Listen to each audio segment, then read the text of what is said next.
Hey guys, so welcome back to the channel. Today I thought I'd do something a bit different, just because I've been in a bit of a rut, haven't really been putting out many videos lately. So today I was cleaning out my old Mamiya camera. Pretty sure it's about 30 years old at least, and I want to use it. I've never actually put film in it and taken photos with it. So today I thought I'd just pull it apart, see what I could pull apart, and give it a bit of a clean out. So as you can see, it seems to be pretty much in functional working order. It's just a little bit stiff and dirty. Everything seems to be working okay, but I thought I'd just give it a bit of a clean. So as you do, I used some pins because I didn't have any screwdrivers that were the right size, but I managed to get the bottom off, and as you can see, it's pretty cool mechanical stuff inside the camera, which is kind of weird to see considering I'm used to more digital sort of contents in cameras and digital devices. It's kind of refreshing to see some old analog mechanical type of gear. So I took the latch off the side. I tried to get these pins out with a knife as well because my pins weren't quite strong enough, but I couldn't get them out. So moved on to the top. I found some more screws on top of the camera. So I managed to get these ones out. I've got the first one out there. The second one I eventually managed to jiggle out. It was a bit tricky. And the top was a little bit loose as well, which I wanted to fix. So as you can see, it's still a bit, obviously it's getting a lot looser now that I'm taking screws out. And underneath the hot shoe there was one more screw, so I got that one out as well. And for some reason it still didn't lift off, so I realized there was actually two more screws underneath the film winder, so I had to get right into there.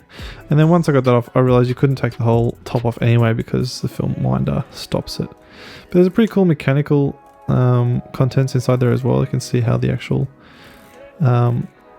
film number, I don't know what you call that, moves around as you move the winder. So that was kind of cool. It was pretty dirty in there, surprisingly. A lot of dust and stuff, so I got some of my wife's Q-tips and started cleaning that out. As you can see, it got pretty filthy in there.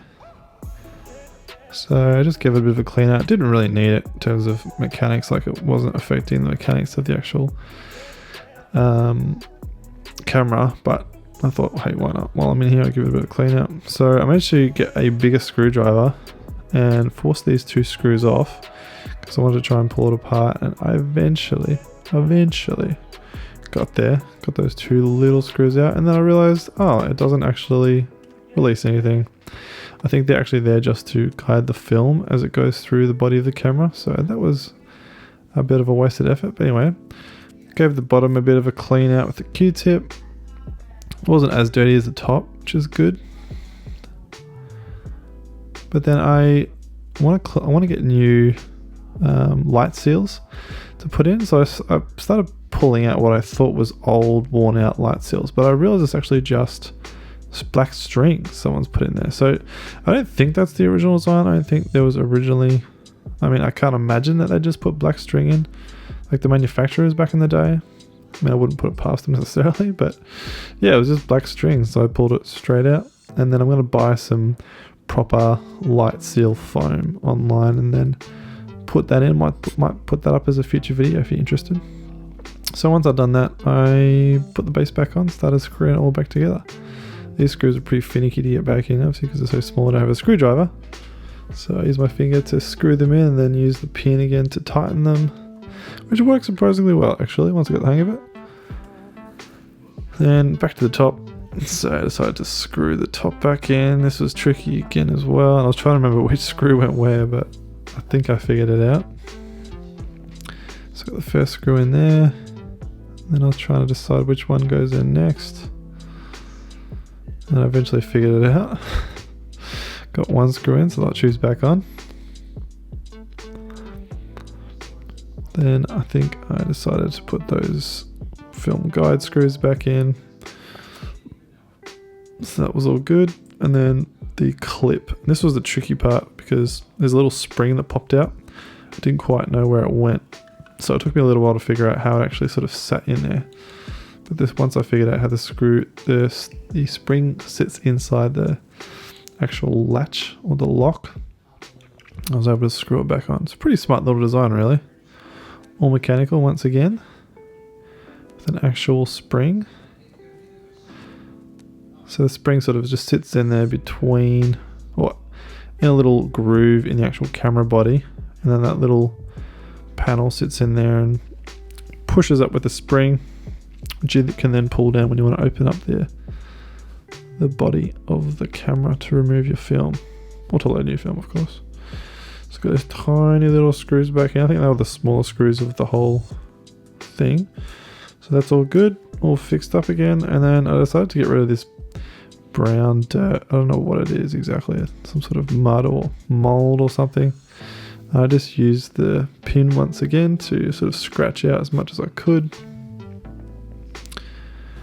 You can't really see it, but I actually got out quite a bit. And then I got just a damp cloth and wiped it all down, which cleaned it up surprisingly well.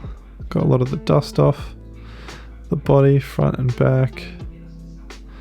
Probably can't see the differences much in the video, but in real life it actually made a huge difference. It made it look much cleaner and newer. It's pretty cool how long it's lasted, considering I reckon, yeah, it's at least 30 years old. Like, looking at it, you couldn't necessarily tell it's that old. I don't think it's had a lot of use in the last 30 years, but... And I got those two little screws back in. This was really finicky because it was so hard to get, because you couldn't get your pin up vertical, so I had to use two pins to sort of screw it in. I couldn't get my finger in there either, so... But we got there eventually. Screwed them up nice and tight, and that actually fixed the loose top that was there originally when I first got the camera, so that's good. There is also a screw missing in the front left side, but I don't have a spare, so that's the best I could get it. And then the last one, I managed to squeeze in the top. I'm pretty sure that's not how it was originally, but hey, it works. I'm not putting anything in the hot shoe anyway, so all good. That's the finished product. It ended up working out pretty well. I didn't really do a lot in terms of mechanics, just a bit of a clean out, and yeah, pretty keen to give it a try. So say hi in the comments, and yeah, hopefully there'll be more videos coming very soon. Catch you later, guys.